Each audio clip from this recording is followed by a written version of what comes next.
안녕하십니까? 칸중국 코리아 진태산입니다. 최근 청도에서 발생한 폭행녀 사건이 사회적 논란을 일으켰고 이후 전국의 퇴역 군인들이 피해자를 지지하기 위해 청도로 몰려들었습니다. 보도에 따르면 9월 3일 청도는 이미 계엄령을 선포했으며 정부는 도로를 봉쇄하여 청도로 들어갈 가능성이 있는 퇴역 군인들의 접근을 막으려 하고 있습니다. 앞서 8월 30일에도 매우 충격적인 저항사건이 발생했습니다. 2명의 중국 여대생이 여러 진승호강을 조직하여 농촌에서 민간 저항을 일으켰습니다. 진승호강은 진나라 말기 농민분기를 일으킨 인물들입니다. 산서성 공항구 대마양 인택촌에서 2명의 여대생이 전단을 나눠주며 마을 주민들에게 부당한 철거를 반대하라고 호소하다가 마을위원회 직원들에게 신고당해 체포되었습니다. 소식을 들은 마을 주민들이 마을위원회와 경찰을 에워싸며 한때 충돌이 발생했습니다. 이튿날 새벽 경찰은 2명의 여대생을 풀어줄 수밖에 없었습니다. 정치평론가이자 작가 안순구는 위의 두 사건에 대해 페이스북에 글을 올리며 첫 번째 사건은 지역적이고 일시적이며 눈에 띄지 않는 사회적 사건이 전국적인 대사건으로 번질 가능성을 보여주고 있다. 두 번째 사건은 중국 지식인 엘리트 계층이 하층 노동자와 농민과의 동맹관계를 구축하려는 길을 모색하기 시작했음을 시사한다고 덧붙였습니다. 수년 동안 중국 민간의 저항은 개별적으로 산발적으로 발생하여 널리 사회적 반응을 얻을 기회를 갖지 못했습니다. 각자 자기 방식대로 행동하여 쉽게 일어나고 쉽게 무너졌습니다. 일부는 금전으로 해결되어 평화롭게 해산되었고 일부는 무력으로 진압되어 흔적도 없이 사라졌습니다.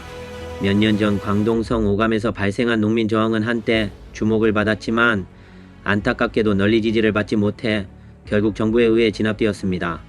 그 당시 주도했던 산미시위위원회 서기의 정한웅은 현재 홍콩 중련판 공작부 주임입니다.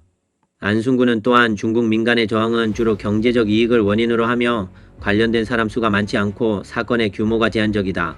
중공 정부는 수년간 사회위기 처리 방법을 축적했으며 글로 할 일은 글로 하고 무력으로 할 일은 무력으로 처리하는 방식으로 악성 사건을 단시간에 처리하여 사태가 악화되거나 확대되지 않도록 해왔다. 이른바 안정유지란 정부가 상황을 통제할 수 있는 능력이 있다는 것이며 돈과 무기가 있어 소수의 민중이 반란을 일으켜도 두려워하지 않는다. 중국 하층 민중은 자신의 처지에 대한 인식이 피상적이다. 그들은 부패한 관리를 반대하지만 청렴한 관리는 믿고 지방 관리를 반대하지만 중앙정부는 믿는다. 그들의 인식 수준은 중공 체제 자체를 의심하는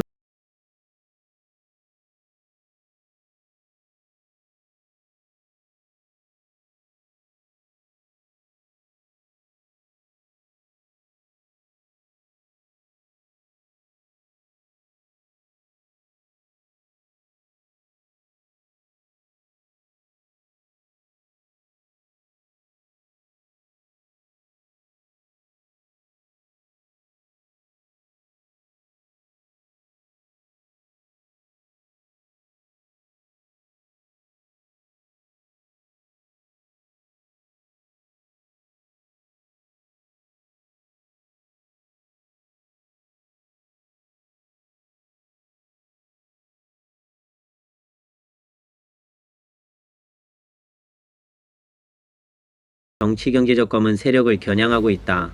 셋째, 퇴역 군인들은 일반 민중보다 더욱 강경한 입장을 가지고 있으며 정부도 그들을 어느 정도 경계한다. 퇴역 군인의 시위는 큰 위험을 동반하기 때문에 중공은 퇴역 군인 부서를 별도로 만들어 이를 처리하고 있다. 넷째, 퇴역 군인들은 여러 차례의 저항 사건을 겪었지만 대부분은 자신의 이익을 위한 것이지만 이번에는 정치적 요구가 얽혀 있어 결과는 클 수도 작을 수도 있다. 이 사건이 어떻게 마무리될지는 계속 지켜봐야 하며 경제적 싸움이 정치적 싸움으로 전환되는 것은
중국 지식층 엘리트들은 자유민주를 위해 끊임없이 목소리를 내왔습니다. 그러나 지금까지 지식층 엘리트의 저항은 기층과는 별개의 존재로 남아 있었습니다.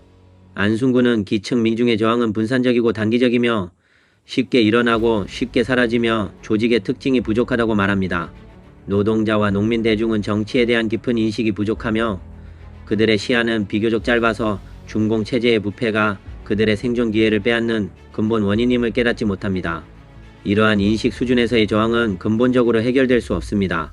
지식인의 장점은 바로 그들의 정치적 견식에 있습니다. 지식인의 사상, 시각, 논술 능력 및 조직 능력은 노동자와 농민 대중의 부족함을 보완할 수 있습니다. 노동자와 농민은 인구가 많고 지식 엘리트들은 역사적 견식을 가지고 있어 상호 보완을 통해 저항이 더 크고 더 지속적이며 더 심화될 수 있습니다. 이것은 미래에 주목할 만한 새로운 동향입니다. 위의 두 사건은 중국 본토의 반공 물결이 새로운 단계로 나아가고 있음을 보여줍니다. 정치의 일은 항상 세 자와 떼어놓을 수 없습니다. 정과사는 이념의 싸움이며 성패는 힘의 비교에 달려 있습니다. 승패는 힘의 균형 변화에 따라 결정되며 결국 세에 따라 달라집니다. 오늘날의 세는 과거와 비교할 수 없을 정도로 다릅니다. 앞으로의 추세 변화를 생각할 때 이러한 새로운 움직임에서 출발해야 할 것입니다. 중공에서 최근 또 작은 관료가 큰 관료를 신고하고 하급자가 상급자를 신고하는 사건이 연이어 발생했습니다. 심지어 시진핑도 90년대생 학생에게 고발당했습니다. 소셜미디어 X 계정 러샹지는 자신이 중국 내 지우 웹사이트에 시진핑을 고발하는 게시글을 올렸다라고 게시했습니다. 신고서 내용에는 코로나19 팬데믹 기간 동안 중공이 외부로부터 비난받았던 방역 조치들이 나열되어 있었습니다. 여기에는 팬데믹 초기 이물량을 훈계한 일, 잔인한 동태 청형제로 정책, 그리고 백지 운동 탄압 등이 포함되었습니다. 신고자는 내 이름은 왕묘삼이며 코로나19 팬데믹 동안 시진핑의 엉터리 대처와 무책임한 행동을 실명으로 신고합니다. 시진핑이 자신의 업무 소홀에 대해 책임을 지도록 요구합니다. 중기위 국가감위가 시진핑의 당적을 박탈하고 당내 모든 직책을 해제하기를 희망합니다고 말했습니다. 알려진 바에 따르면 왕묘삼은 현재 중국 본토를 탈출하여 캐나다로 망명한 상태입니다. 해외 매체와의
있으며 금액은 총 696만 위안이라고 말했습니다. 신고자는 이용이 로켓군 내부에서 자리와 진급을 사고 파는 데 개입했으며 병사와 장교의 전출과 승진에 관여했다고 주장했습니다. 그가 제공한 증거로는 병사를 다른 병종으로 이동시키고 규율을 위반하며 군사시험에 참여하게 하는데 6만 위안을 받은 증거가 있고 이 부분에서 이용의 아내 사씨에게 5만 위안을 송금하고 이용에게 직접 1만 위안을 준 증거가 포함되어 있습니다. 이용은 직속 하급 장교들을 지휘해 자신을 위해 일하게 했으며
덧붙였습니다.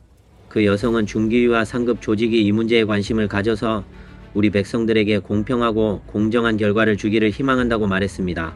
9월 4일 절강성 대주시 전 정법위원회 서기에 이민은 절강성 기후검사위원회 감찰위원회의 간부 엽철과 장금 등이 직권을 남용하여 변칙적인 고문, 협박, 거짓 진술 강요 등의 불법 수단을 통해 4,900여만 위안의 뇌물을 수수했다고 거짓 자백하도록 했다고 실명으로 신고했습니다. 리니는 그들은 나를 위협해 내 몇몇 친인척을 체포할 것이라고 말했으며 체포되면 되돌릴 수 없다고 경고했다고 주장했습니다.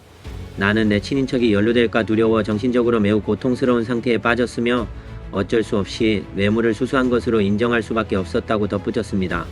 위에 이미 공개 신고 외에도 최근 여러 지역에서 정법 시스템 고위 공직자들이 온라인에서 억울함을 호소하는 사건들이 계속 발생하고 있습니다.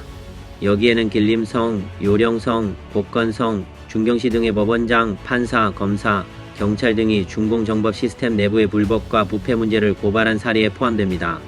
또한 중공의 각급 기율검사위원회, 사법국, 세무국, 시장감독 시스템의 관리들이 본부의 지도자를 실명으로 신고의 권력을 남용하고 불법을 저지르는 문제들을 폭로하고 있습니다.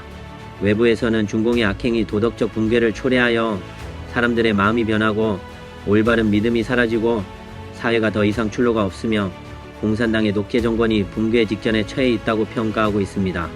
이번 영상은 여기까지입니다. 시청해주셔서 감사합니다.